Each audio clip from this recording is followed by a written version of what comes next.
Vadodara Gambhira bridge દુર્ઘટના થતા સુરતનો તાપી બ્રિજ પણ ચર્ચામાં આવ્યો છે। સુરતના ધારાસભ્ય કુમાર કાનાણીએ પણ કહ્યું કે કામરેજ તાપી બ્રિજ જોખમકારક છે। આ બ્રિજ પર લોખંડની પ્લેટો નાખીને કામ ચલાવવામાં આવી રહ્યું છે। શરૂઆતમાં બ્રિજમાં ક્ષતિ થતા 1 ફૂટ પહોળી પ્લેટ નાખવામાં આવી હતી। ધીમે ધીમે કરીને હવે 7 ફૂટ સુધીનો બ્રિજ પર જે પ્લેટો નાખવામાં આવી છે, જે આગામી સમયમાં જોખમરૂપ સાબિત થઈ શકે છે। વડોદરાના પાદરામાં બ્રિજ ધરાશાયી થયો છે ત્યારે અફરાતફરીનો માહોલ સર્જાયો છે। સુરત જિલ્લાના કામરેજમાં પણ આ જ પ્રકારે જે બ્રિજ છે એમાં પતરું ઊંચું નીચું થઈ રહ્યું છે, જેના કારણે ડરનો માહોલ ફેલાયેલો છે। આપણી સાથે કુમારભાઈ કાનાણી ઉપસ્થિત છે। કુમારભાઈ, કયા પ્રકારની પરિસ્થિતિ છે કામરેજ બ્રિજ તાપી બ્રિજ ઉપર? કામરેજ તાપી બ્રિજ એ હાઈવેનો બ્રિજ છે। લાખો વાહનોની અવરજવર ત્યાં થાય છે। ત્યાં બ્રિજ પર ઘણા લાંબા સમયથી લોખંડની પ્લેટ નાખીને કામ ચલાવવામાં આવી રહ્યું છે। શરૂઆત જ્યારે થઈ ત્યારે 1 ફૂટ લગભગ 1 ફૂટ પહોળે પ્લેટ ત્યાં નાખવામાં આવી હતી। આજે આપણે જોઈએ છીએ તો પરિસ્થિતિ એ છે કે લગભગ 7 ફૂટ જેટલી પહોળે પ્લેટ ત્યાં નાખવામાં આવી છે, એટલે એની ક્ષતિ વધતી જાય છે। અને જે પ્લેટ નાખી છે ત્યાંથી વાહનો પસાર થાય, ટ્રક, ભારે વાહનો, હેવી ટ્રક પસાર થાય, એટલે એ પ્લેટ લગભગ 1-2 ફૂટ આમ ઊંચી નીચી થાય છે, એટલે ખૂબ ગંભીર બાબત છે। સવાલ માત્ર એટલો છે કે હાઈવે ઓથોરિટી રિપેર કરવા માટેનું એવું બહાનું બતાવે છે કે હેવી ટ્રાફિક છે તો રિપેર કેવી રીતે કરવું, તો ગમે ત્યારે આ રિપેર તો કરવું જ પડશે। બ્રિજ તૂટવાનું ધીમે ધીમે વધતું જાય છે। 1 ફૂટની પહોળી પ્લેટ હતી, આજે 7 ફૂટની થઈ છે, ધીમે ધીમે વધતું જાય છે, તો રિપેર તો ગમે ત્યારે કરવી જ પડશે। ટ્રાફિક તો સમસ્યા રહેવાની જ, અને ત્યાં ટ્રાફિક ત્યાંથી ડાયવર્ટ પણ થઈ શકે એમ છે। જૂનો રસ્તો છે, એ જૂનો રસ્તો જે ખોલવાડનો છે ત્યાંથી કઠોરનો જે જૂનો રસ્તો છે એ ત્યાં થઈને ટ્રાફિક ડાયવર્ટ થઈ શકે એમ છે।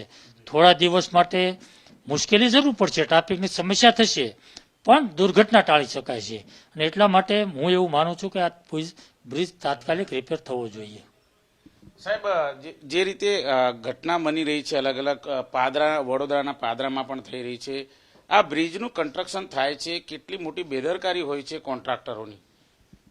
ના, જે કંઈ બ્રિજના બાંધકામો થયા હોય, જે કંઈ કન્સ્ટ્રક્શનની એજન્સીઓ હોય, આમાં દરેક વસ્તુ જોવાતી હોય છે। કેટલા વર્ષ જૂનો બ્રિજ છે, કેટલા સમયથી બ્રિજ જર્જરિત છે, આ બધું એનું સર્વે થવું જોઈએ, અને સમયાંતરે, એટલે હેવી ભારે જે વાહનો હોય, જે મુખ્ય રસ્તાઓ હોય, મુખ્ય હાઈવે હોય, ત્યાં જે કંઈ બ્રિજો છે એની સમીક્ષાઓ થવી જોઈએ, એનું વારંવાર મેન્ટેનન્સ થવું જોઈએ, જેનાથી દુર્ઘટના ટાળી શકાય। તો બિલકુલ જોઈ શકાય છે જે રીતે વડોદરાના પાદરામાં ઘટના ઘટી છે, એ ઘટનાનું પુનરાવર્તન ન કરવું હોય તો સુરત જિલ્લાના કામરેજ ખાતે તાપી બ્રિજ ઉપર જે રીતે બ્રિજ છે એ અત્યારે હાલ જર્જરિત થઈ રહ્યો છે। જો કે પતરાની પ્લેટ લગાવીને જરૂર કામકાજ છે ચલાવવામાં આવી રહ્યું છે, પરંતુ એ જોખમકારક છે તેવું કુમાર કાનાણીનું કહેવું છે।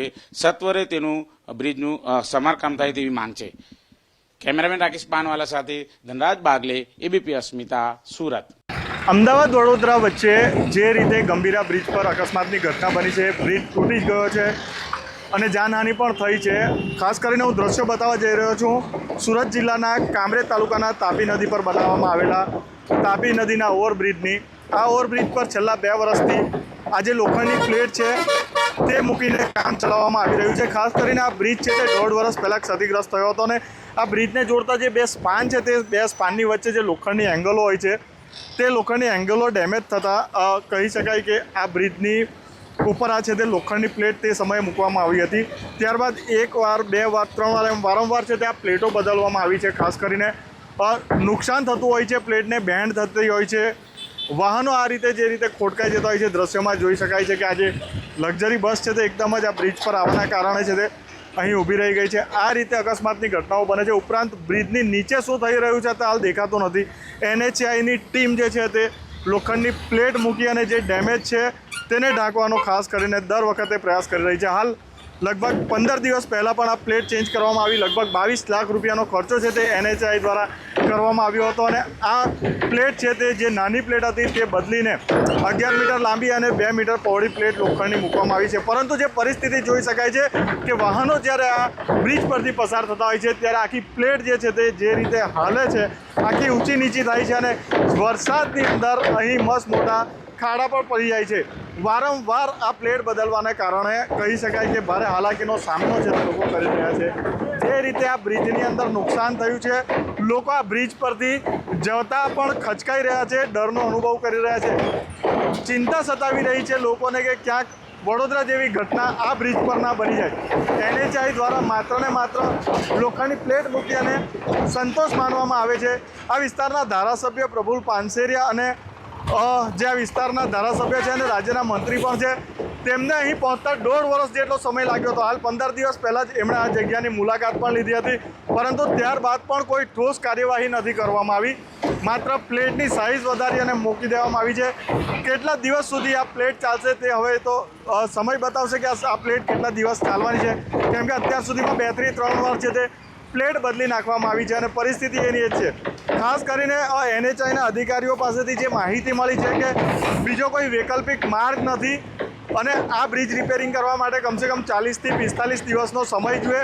આ રોડને બ્લોક કરવો પડે ત્યારે જઈને છે તે આ રોડ રિપેરિંગ થાય એમ છે, આ બ્રિજ રિપેરિંગ થાય એમ છે.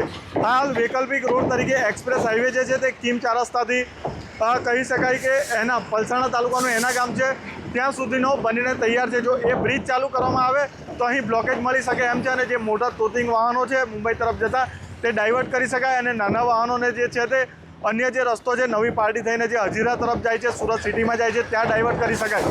પરંતુ એક્સપ્રેસ હાઈવે પણ પૂર્ણ તૈયાર થઈ ચૂક્યો છે કીમ 4 રસ્તાથી એના સુધી, પરંતુ શેના કારણે એ શરૂ કરવામાં નથી આવતો તે પણ એક મોટો પ્રશ્ન છે. ઇન્દ્રમલ શાહ, ABP અસ્મિતા, સુરત.